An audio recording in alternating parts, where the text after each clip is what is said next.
ஆண்டவராகிய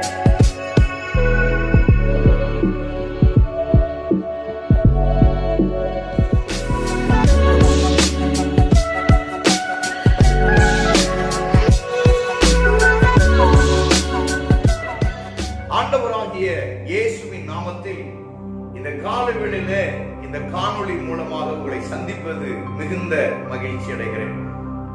ஒவ்வொரு நாளும் காலை நேரம் நமக்கு மிகவும் ஆசீர்வாதமான ஒரு நேரமாக இருக்கிறது. நேற்று சொன்னது போல அதிகாலையில் என்னை தேடுகிறவன் கண்டடைகிறான், காலைதோறும் கிருபைகள் புதிதாக இருக்கிறது என்று வேதம் நமக்கு சொல்லுகிறது.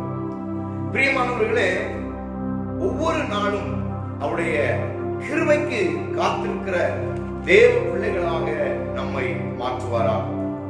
நேற்று நாம் பார்த்தோம், கர்த்தருக்கு காத்திரு, அவர் உன்னை காப்பார்.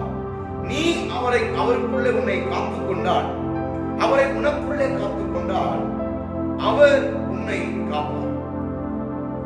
இஸ்ரவேலின் தேவனாகிய கர்த்தர் உன்னை காக்கிறவராக இருக்கிறார்.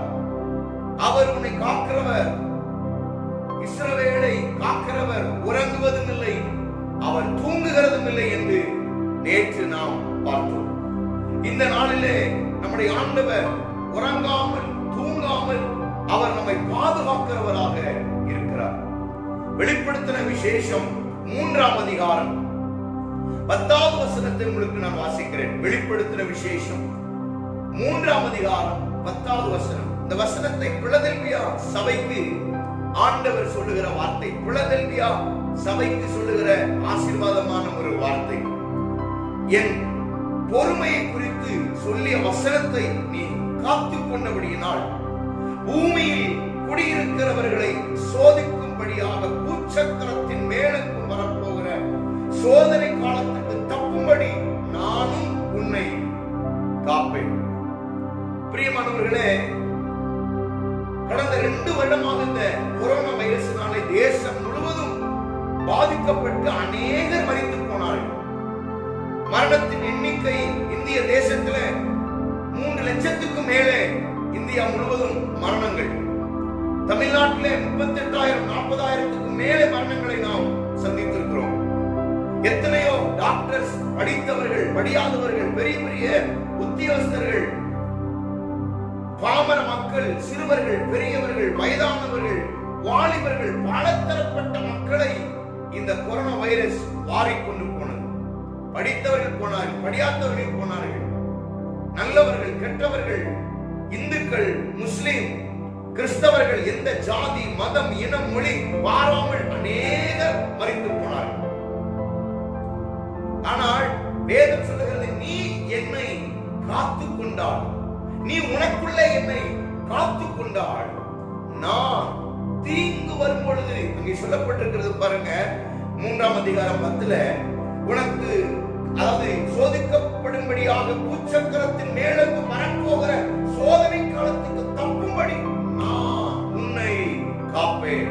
அவர் உன்னை காப்பேன், நான் உன்னை காப்பேன் என்று அவர் உனக்கு வாக்கு கொடுக்கிறார். பிரியமானவர்களே, அவர் உங்களை எப்பொழுதும் காக்கிறவராக இருக்கிறார். நம்முடைய ஆண்டவர் எப்படி நம்மளை காக்கிறார்? கோழி தன் குஞ்சுகளை காக்கிறது போல காக்கிறார். ஒரு மேய்ப்பன் தன் ஆட்டுக்குட்டிகளை காப்பது போல அவர் காப்பாற்றுகிறார். ஒரு கழுதை சுமக்கிறது போல அவர் நம்மை சுமந்தார். ஒரு தகப்பன் தன் பிள்ளையை சுமக்கிறது போல அவர் நம்மை சுமந்தார். அவர் நம்மை காக்கிற கர்த்தராக இருக்கிறார். பிரியமானவர்களே, ஒவ்வொரு நாளும் அவர் நம்மை பாதுகாத்துக் கொண்டே வருகிறார். அவருடைய அரவணைப்பு, அவருடைய பாதுகாப்பை நாம் சொல்லி முடியாது, அத்தனை. அதனாலதான் சங்கீதக்காரன் தாவீது சொல்லுகிறான், நீர் என்னை விசாரிப்பதற்கு நான் எம்மாத்திரம், நீர் என்னை காலைதோறும் விசாரிக்கிறேன், நிமிஷந்தோறும் விசாரிக்கிறேன், ஒவ்வொரு நொடி பொழுதும் என்னை விசாரிக்கிறேன். தாவீது சொல்லும்போது அவர் உன்னை விசாரிக்கிறவரானபடியால் உன் கவலையெல்லாம் அவர் பாதத்தில் வைத்து விடு. காரணம் என்ன? அவர் உன்னை விசாரிக்கிறவர். ஒரு தகப்பன் தன் பிள்ளை விசாரிக்கிறது போல, கோழி தன் குஞ்சுகளை பாதுகாக்கிறது போல, ஒரு மேய்ப்பன் தன் ஆட்டு குட்டிகளை சுமக்கிறது போல அவர் நம்மை விசாரிக்கிறார், சுமக்கிறார், பாதுகாக்கிறார். நமக்காக தன் ஜீவனையே கொடுத்திருக்கிறார். அவர் நம்மை காக்கிறவர். இஸ்ரவேலின் தேவனமாய் இருக்கிறவர் நம்மை பாதுகாக்கிறார். மனுஷர் நம்மளை பாதுகாக்கல, நம்முடைய திறமைகள் நம்மளை பாதுகாக்கல, வேறு எந்த சக்திகளும் நம்மை பாதுகாக்கல. பிரியமானவர்களே, நம்முடைய நல்ல நேரம் நம்ம நல்லா இருக்கிறோம் கிடையாது. என் ஜாதகத்தில் இந்த மாதிரி போட்டிருக்கேன், ஜாதகம் நல்ல ஜாதகம், எனக்கு நல்ல நேரம் கிடையாது. என் ராசி அந்த மாதிரி ராசி கிடையாது. சார், ஒரு ராசியோ ஜாதகமோ நல்ல நேரமோ கெட்ட நேரமோ நல்ல மாசம் ஆடி மாசம் ஆடாத மாசம் அதெல்லாம் கிடையாது.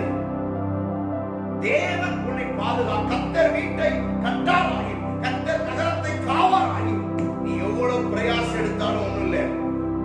பிரியமானவர்களே, நிறைய பேர் திருமண காரியங்கள், ஒரு நல்ல காரியம் ஏதாவது ஒண்ணு செய்யணும், பத்திரிகை அடிக்கிறது கூட அது ஜாதகம் பார்த்து நேரம் பார்த்து காலம் பார்த்து எல்லாம் பார்க்கறாங்க.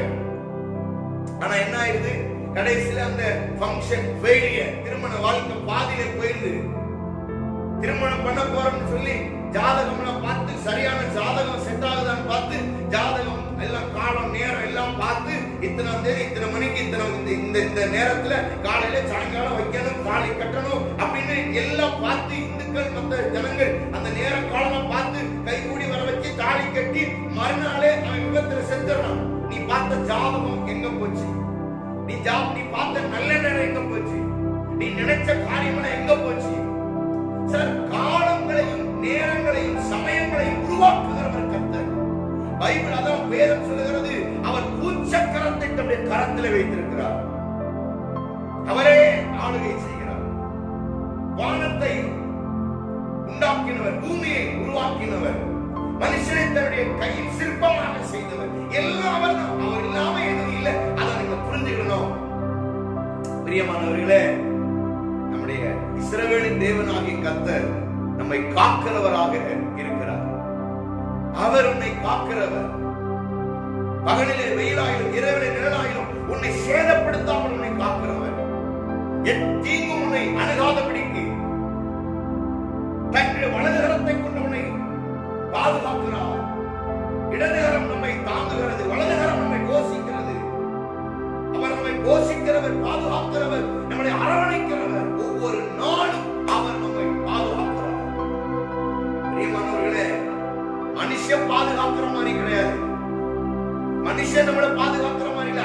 ஆண்டவருடைய பாதுகாப்பு, ஆண்டவருடைய அரவணைப்பு, ஆண்டவருடைய உதவி, அது ஆச்சரியமான உதவி, மனுஷ புத்திக்கு எட்டாத உதவி.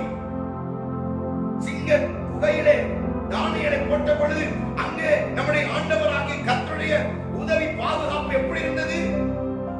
ராஜா நினைச்சா தானியேல் செத்துட்டாங்க, கூட இருந்தவர்கள் நினைச்சாங்க, பிரதானிகள் தலைவர்கள் நினைச்சாங்க தானியேலுடைய கதை முடிந்தது. ஏனென்றால் சிங்கம் வெறி பசியோடு இருக்கிறது. சிங்கத்தின் குகையில ஒரு மனிதனை போட போகிறார் என்றால் சிங்கத்திற்கு 3 நாட்கள் 4 நாட்கள் எந்த ஆகாரத்தையும் கொடுக்காமல் அதை வெறி பிடிக்க வைத்திருப்பார்களாம்.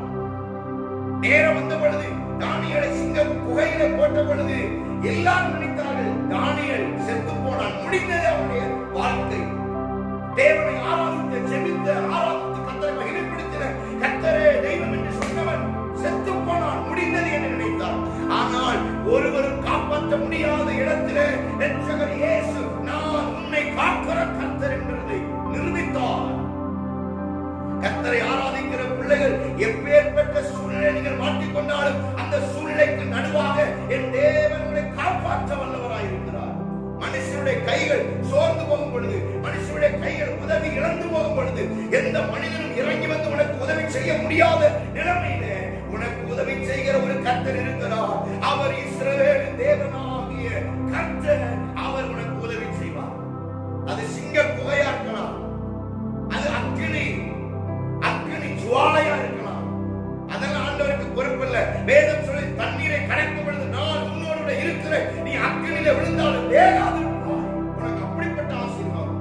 அப்ப தேவன் கொடுக்கிற ஆசீர்வாதங்கள் எல்லாம் நாம் நினைப்பதை விட ஆச்சரியமானது. ஏன் ஆண்டவர் தானியேலை சிங்க குகையில போடுற வரைக்கும் காத்திருந்தார்? ஏன் சாத்ராக் மேஷாக் ஆபேத்நேகோவை அக்கினியில போடும் வரை காத்திருந்தார்? ஏன் உதவி முதல்ல வந்திருக்கலாமே, ஏற்கனவே உதவி செய்திருக்கலாமே, ஏன் உள்ள தள்ளதுக்கு அப்புறம் உதவி செய்கிறார்? இல்லை. ஓ ஸ்தோத்திரம். ராஜாவின் கட்டளையை ஏன் காரணம்னு சொல்றேன். ராஜாவின் கட்டளையை நிறைவேற்றும் முன்பதாக